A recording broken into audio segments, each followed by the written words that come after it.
Praise the Lord. Good morning, good afternoon and good evening. आशा करता हूँ परमेश्वर में आप आनंदित होंगे। आज के दिन की वाणी, परमेश्वर का वचन, दूसरा शमूएल 12वां अध्याय उसके 13वें वाक्य में, तब दाऊद ने नातान से कहा, मैंने यहोवा के विरुद्ध पाप किया है। परमेश्वर की वाणी नातान नबी लेकर दाऊद के महल दाऊद की ओर आ रहे हैं ताकि दाऊद पश्चाताप करे जो परमेश्वर की दृष्टि में उसने किया था, ताकि उसका घराना बचाया जा सके।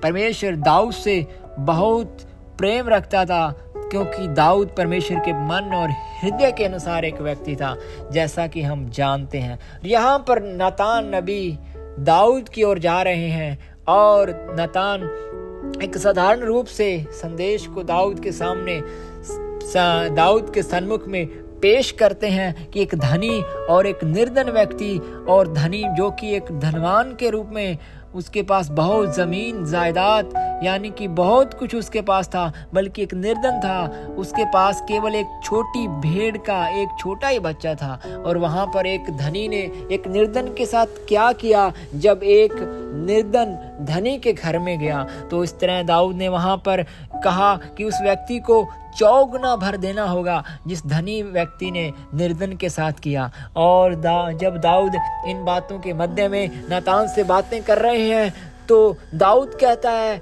कि वो व्यक्ति कौन है, लेकिन परमेश्वर की आत्मा के सामर्थ के द्वारा नातान नबी कहता है कि तू ही है वो मनुष्य जिसने इस तरह किया।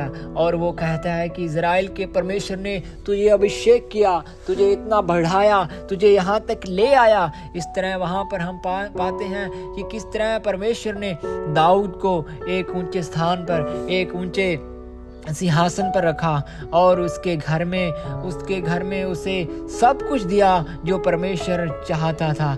और इतना ही नहीं, वो उसे पश्चाताप करने की ओर नातान नबी दाऊद के पास कह रहा है कि तूने उरिया के साथ क्या किया, तूने उरिया के साथ क्या किया।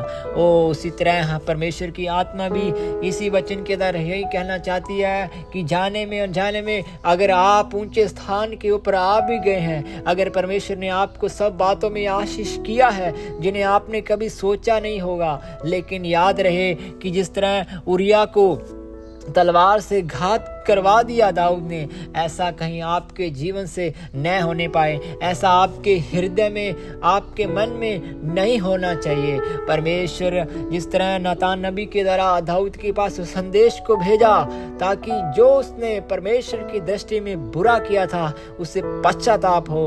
और वहां पर हम पाते हैं कि इतना ही नहीं, उरिया की पत्नी को भी उसने अपनी कर लिया। देखो दाऊद से कितना बड़ा पाप, वो एक राजा है और एक राजा के पास बहुत अधिकार है, वो एक राजा के पास बहुत कुछ है उसके महल में, लेकिन दाऊद ने जो किया परमेश्वर की दृष्टि में बहुत बुरा था। ये मेरे परमेश्वर के लोगों, इतना ही नहीं, परमेश्वर पाप से घृणा करता है। परमेश्वर हमेशा ही पाप से घृणा करता है। बार बार जब उसके लोग पाप में, बुराई में चले जाते थे तो परमेश्वर हर एक समय में अपने दंड को भेजता था, लेकिन परमेश्वर हमारा ऐसा परमेश्वर नहीं है। वो दया करता है, वो इज़राइल के घराने पर उसने दया को किया है। वो आज भी चाहता है कि आप पवित्रताई में चलें, आप हर एक प्रकार के व्यभिचार से बचे रहें, हर एक प्रकार के दुष्टता के कामों से बचे रहें, ताकि परमेश्वर का आपके ऊपर, आपके घराने के ऊपर क्रोध न आए।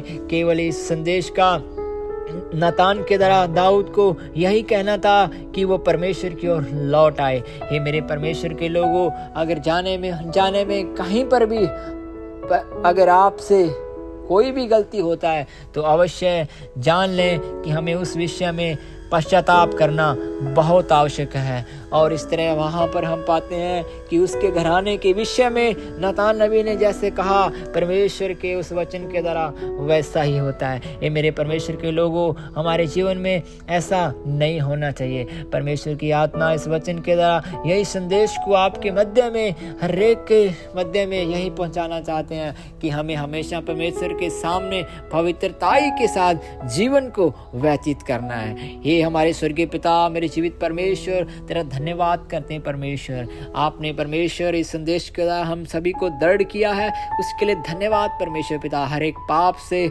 बुराई से परमेश्वर पिता हमें बचाए रखना। हर एक परमेश्वर पिता तेरी दृष्टि में अच्छे परमेश्वर, तेरी दृष्टि में पवित्रताई के साथ और तेरी दृष्टि में परमेश्वर तेरी आत्मा की सामर्थ्य में बढ़ोतरी के साथ बनने के लिए हर एक को सहायता करना परमेश्वर। हर एक के जीवन में तेरी आत्मा की सामर्थ्य को मांगते हैं परमेश्वर। हालेलुया। ऐसा कार्य जिन्हें तू चाहता है परमेश्वर, वो कार्य दिन प्रतिदिन हमारे जीवन में बढ़ता जाए परमेश्वर पिता। जिसने अच्छे कार्य को आरंभ किया है हमारे जीवन में, वही परमेश्वर, वही तू पवित्र आत्मा हमारे जीवनों को तू आगे ले चलना। हर एक को यीशु मसीह के नाम से आशीष करता हूँ। May God bless you. Amen. Amen. Amen.